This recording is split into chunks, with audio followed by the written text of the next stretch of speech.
कि यदि मनुष्य पृथ्वी पर न हो तो चीजों में कोई भी फर्क न होगा। गुलाब के फूल में और गुलाब के कांटे में भेद न होगा, भेद है भी नहीं।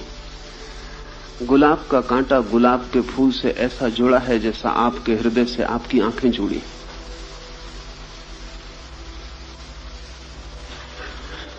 जमीन में और आसमान में भी कोई भेद न होगा। वो जगह बतानी कठिन है जहां जमीन समाप्त होती है और आसमान शुरू होता है।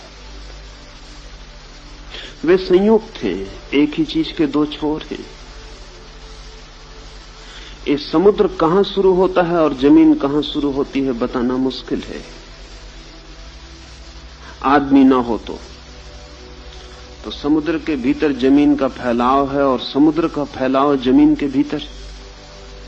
इसलिए तो कहीं भी खोदते हैं कुआं तो पानी निकल आता है। सागर में भी गहरे उतरे तो जमीन मिल जाएगी।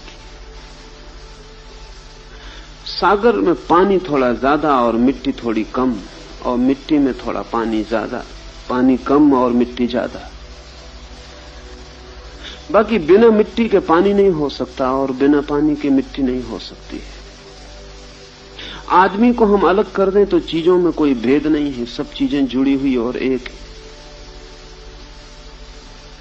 आदमी के आते ही चीजें अलग अलग हो जाती हैं, होती नहीं, आदमी को अलग अलग दिखाई पड़ने लगती हैं।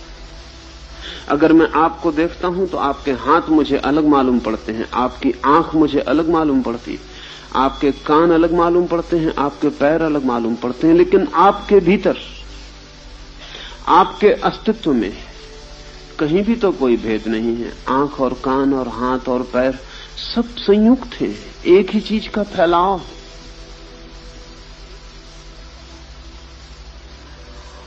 हाथ के भीतर बहने वाली ऊर्जा और शक्ति आंख के भीतर देखने वाली ऊर्जा और शक्ति से अलग नहीं है।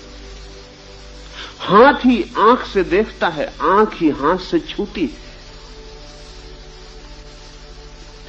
आपके भीतर, आपके अस्तित्व में जरा भी फासला नहीं, लेकिन बाहर से देखने पर, नाम दिए जाने पर फासला शुरू हो जाता। कहा आंख और आंख कान से अलग हो गई, कहा हाथ और हाथ पैर से अलग हो गए।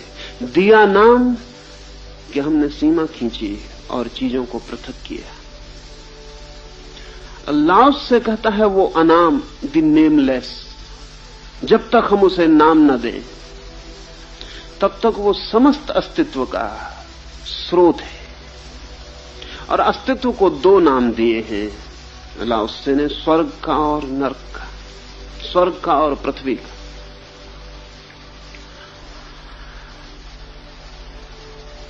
मनुष्य के अनुभव में, प्रतीति में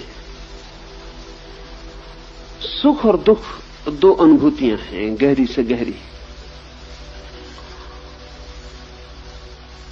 अस्तित्व का जो अनुभव है, अगर हम नाम को छोड़ दें तो या तो सुख की भांति होता है या दुख की भांति होता है।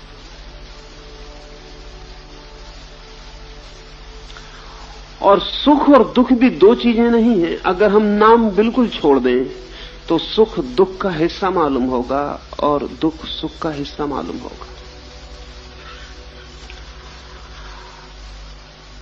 लेकिन हम हर चीज को नाम दे के चलते हैं।